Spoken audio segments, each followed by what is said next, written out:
thin plant-based protein bar. Check this out. It's got 13 grams of protein, all plant-based. You probably heard of the thinkthin brand. It's gotten to be rather popular over the years. I definitely have tried a number of their protein bars. I tend to see them like at the grocery store for pretty cheap. I don't know why that is the case, why they're typically like $1.50 range versus some of the ones that you might see that are $2, $3, even $4 a bar. 4 is probably on the high side, but anyhow, I'm sure they're, for that reason alone, thinkthin is very popular. Also got a great brand name, thinkthin. A lot of people are trying to lose weight. I'm not particularly trying to lose weight. I like to keep things about where they are as far as that goes. Muscle, lean muscle, and not a lot of fat, obviously. So when I see something like this that's plant-based and it's got over 10 grams of protein, it caught my attention. So I grabbed this one. This is like the mint chocolate, and I think they have another one that I'll also do another review on at some point, and I have tried it as well. It's, I think, just like an almond and chocolate or something like that, but I've had this a few times now. I do like it, and again, for the cost of it, like $1.50 or so, $2, it's really on the low side of the cost of a lot of these protein bars, particularly ones that are like plant-based and oriented towards that market and that type of diet. So when I look at the label itself, what it has in it, the protein blend is pea protein, brown rice protein, and pumpkin protein. So again, that's why it doesn't have whey. So therefore, it is vegan. It is plant-based protein. I've really changed that up over the years for my diet. I'm gonna eat this on my way to work.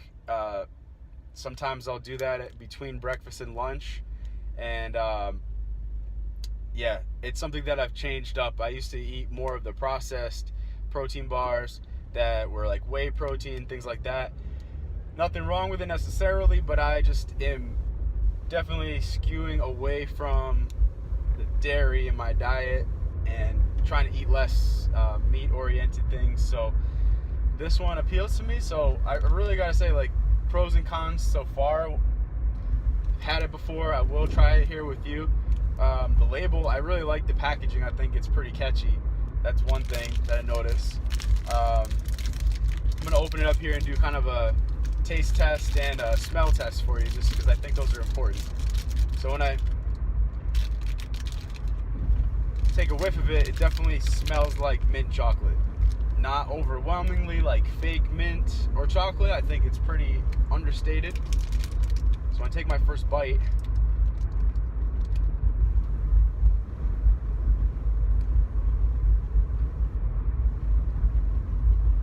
it's got a nice flavor. The one thing that I'll mention right away is pretty chalky. So if you like more of a granola style bar, you're probably not going to like this. This one reminds me kind of, it's like more dense, you know? It's sort of like the perfect bars, peanut butter perfect bar, for example. I almost always have to drink that, or drink a glass of water or coffee or something like that at the same time, because there's no way I could make it through this whole bar or any of the others that I just mentioned, the perfect bar, peanut butter, or almond ones. There's no way that I can really make it through that without drinking a glass of water along with this. So that's the first thing I'll say. Have something else to drink when you're eating this bar. But I really like the flavor of it. That's what it looks like from the inside. Like, you can see how packed that is. Doesn't really have anything like chunky. It's all kind of blended up and sort of smooth, but it's just really dense.